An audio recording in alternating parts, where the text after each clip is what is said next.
17 मई साल 1498 ईस्वी ये वो दिन था जिसके बाद महान भारत का भविष्य बिल्कुल बदलने वाला था। इसकी खबर किसी को भी नहीं थी। दरअसल उस दिन ही केरल राज्य के कालीकट समुद्री तट पर समुद्र के रास्ते कुछ नाविकों ने भारत की खोज यानी कि यूरोप से भारत तक पहुंचने के लिए समुद्री रास्ते की खोज की, जिसके बाद हमारे भारत देश का इतिहास ही बदल गया और इसकी कहानी कुछ अलग ढंग से ही लिखी जाने लगी। अब बहुत से लोग सोच रहे होंगे कि भारत का इतिहास तो हजारों साल पुराना है। सदियों से यहाँ पर मौर्य साम्राज्य, गुप्त साम्राज्य, दिल्ली सल्तनत के राजाओं ने यहाँ पर राज किया, तो फिर कैसे कोई भारत की खोज 1498 ईस्वी में कर सकता है?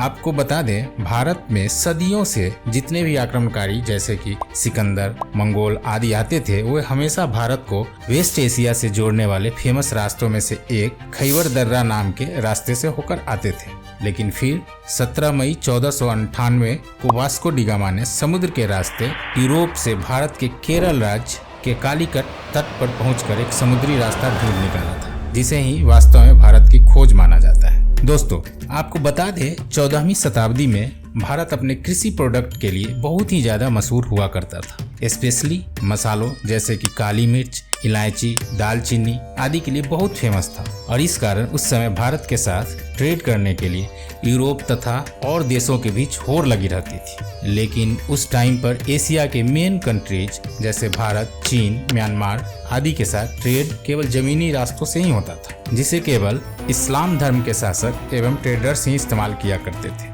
और इस्लामिक शासक उस रास्ते से यूरोपियों को ट्रेड नहीं करने देते थे। लेकिन जब यूरोपीय लोग भारत की दौलत के बारे में सुनते थे तो वे भारत पहुंचने के लिए और भी उत्सुक हो जाते थे। इसलिए ट्रेड वाले रास्ते की प्रॉब्लम को खत्म करने के लिए कई यूरोपीय देशों ने यूरोप और भारत के बीच एक समुद्री मार्ग खोजने का ट्रायल शुरू कर दिया। लेकिन कई सालों तक ट्रायल के बाद भी कोई सफल नहीं हो सका, क्योंकि उस टाइम पर यूरोप में समुद्र को लेकर कई अफवाह उड़ती रहती थी। जैसे कि कई लोगों का यह मानना था, अगर समुद्र में नाव को बहुत दूर तक ले जाएं तो नाव समुद्र के लास्ट हिस्से में जाकर गिर जाएगी, इसलिए बहुत नाविक समुद्र में बहुत दूर तक ट्रेवल नहीं करते थे। लेकिन फिर आया वास्को डी गामा, जिसने भारत का समुद्री मार्ग ढूंढकर यूरोप के सामने व्यापार का एक नया दौर शुरू कर दिया और हमेशा के लिए इतिहास के पन्नों में अपना नाम दर्ज करा लिया।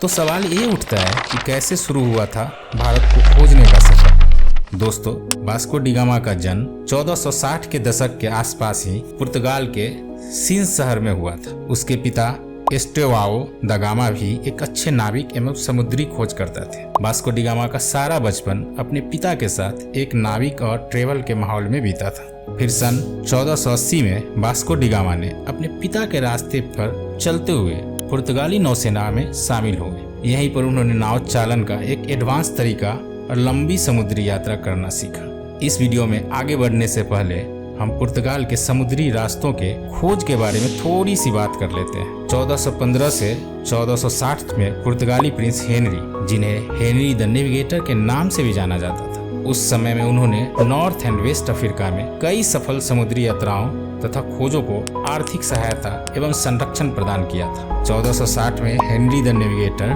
की मौत के बाद पुर्तगाल के शासकों ने और भी डेवलपमेंट किए समुद्री रास्तों के खोजबीन में। इनमें से एक डेवलपमेंट था 1487 में पुर्तगाल के एक प्रसिद्ध खोजकर्ता बार्टोलोम डायस के द्वारा अफ्रीका के दक्षिणी सिरे तक यात्रा करके ये पता लगा लेना कि हिंद महासागर और अटलांटिक महासागर एक दूसरे से जुड़े हुए हैं। वीडियो के मेन टॉपिक पे आते हैं। वास्को डी गामा नौसेना में शामिल हो गया था, जिसके बाद डी गामा, जो समुद्री यात्रा एवं खोजबीन में गहरी दिलचस्पी रखता था, वो जानता था कि यदि हिंद और अटलांटिक महासागर अफ्रीकी भूमि के अंत में जोड़ते हैं तो अफ्रीका से दूर दक्षिणी कोने पर मौजूद केप ऑफ गुड होप के माध्यम से भारत तक पहुंचने का रास्ता खोज सकता है। 1497 ईस्वी राजा मैनुअल प्रथम, जिसे 1495 में ताज पहनाया गया था, उन्होंने पश्चिमी यूरोप से पूर्व तक समुद्री मार्ग की तलाश में भारत में पुर्तगाली बेड़े का नेतृत्व करने के लिए वास्को दा गामा को चुना। जिसके बाद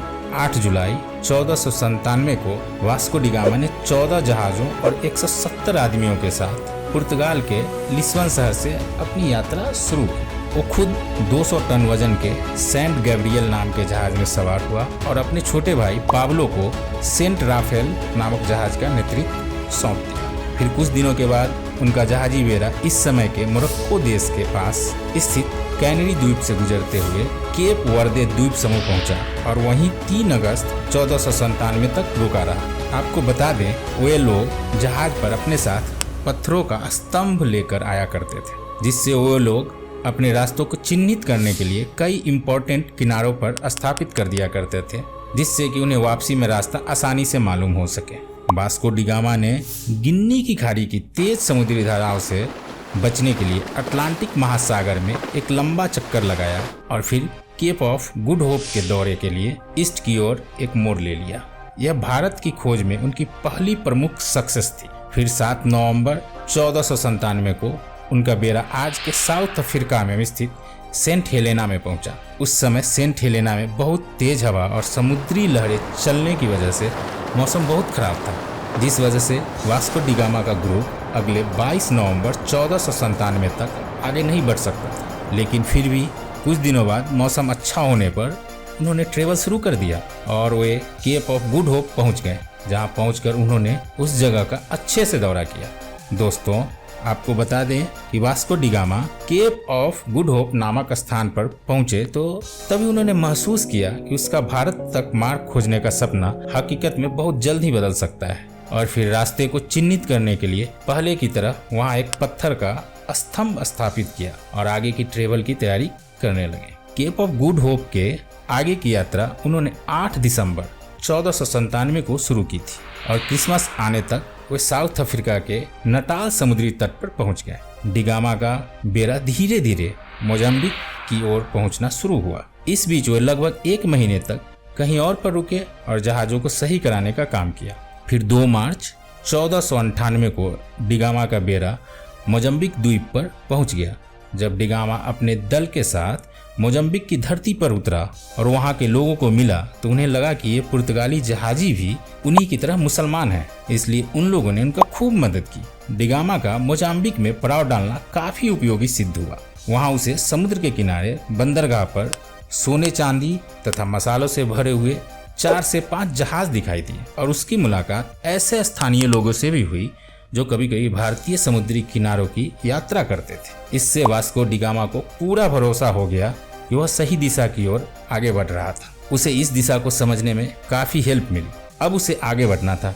फिर 7 अप्रैल 1498 को उनका बेड़ा मोम्बासा में प्रवेश कर गया तथा यात्रा के एक और महत्वपूर्ण ठहराव मोम्बासा के ही मालिंडी शहर में लंगर डाल दिया था। मालिंडी में डी गामा की मुलाकात अरब नेविगेटर इब्न माजिद ऐसे मुस्लिम नाविक से हुई जो भारत के साउथ वेस्ट किनारों के कालीकट तक जाने का मार्ग जानता था। उस मुस्लिम नाविक के वैल्यू को समझते हुए डी गामा ने उसे भी मार्गदर्शक के रूप में अपने ग्रुप में ले लिया और फिर अगले 20 दिन तक कंटिन्यू हिंद महासागर में चलने के बाद डी गामा को धीरे धीरे भारत के घाट और पहाड़ दिखने लगे। फिर 17 मई 1498 को वो भारत के साउथ वेस्ट में स्थित कालीकट के बंदरगाह पर पहुंचा। उस समय कालीकट में एक हिंदू राजा जामोरियन का शासन था, जिन्होंने वास्को डी गामा का काफी अच्छी तरह से वेलकम किया। वह यहाँ लगभग 3 महीने तक रहा और भारत के बारे में बहुत सारी इम्पोर्टेंट इंफॉर्मेशन इकट्ठा करने लगा। दोस्तों, यहाँ 3 महीने रहने के बाद वास्को डी गामा 2 साल से ज्यादा समय का ट्रेवल करते हुए 18 सितंबर को फिर से पुर्तगाल लिस्बन लौट आया। इस दौरान डी गामा ने लगभग 38,600 किलोमीटर की ट्रैवलिंग की थी।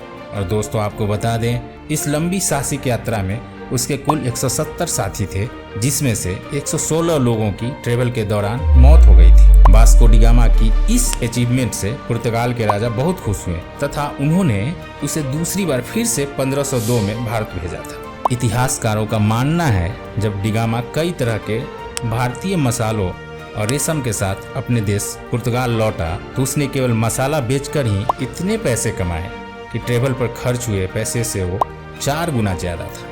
दोस्तों, फिर 1524 में वास्को डी गामा की मौत हो गई, जब वह तीसरी बार भारत के कोचीन शहर में आया हुआ था और कई इतिहासकारों के मुताबिक उसकी मृत्यु का कारण मलेरिया था। दोस्तों, जब डी गामा ने यूरोप और भारत के बीच का समुद्री रास्ता खोज लिया था, तब डी गामा का नाम पूरे यूरोप में बहुत फेमस हो गया था और उसके इस साहसिक यात्रा की चर्चा सभी यूरोपीय देशों में होने लगी थी तथा धीरे धीरे दूसरे देशों ने भी उसी खोजे गए रास्ते से भारत जाना शुरू कर दिया था, जिस वजह से पुर्तगाली के बाद डच, डेनिश, ब्रिटिश और फ्रांसीसी भी भारत आना शुरू हो गए थे। उसके बाद आगे के दशक में भारत में जो हुआ वो हम अच्छे से जानते हैं कि कैसे भारत यूरोपीय देशों की कॉलोनी बन गई। दोस्तों आज के लिए बस इतना ही, मिलते हैं एक और वीडियो में। तब तक हमारे चैनल को लाइक, शेयर और सब्सक्राइब जरूर करें। धन्यवाद।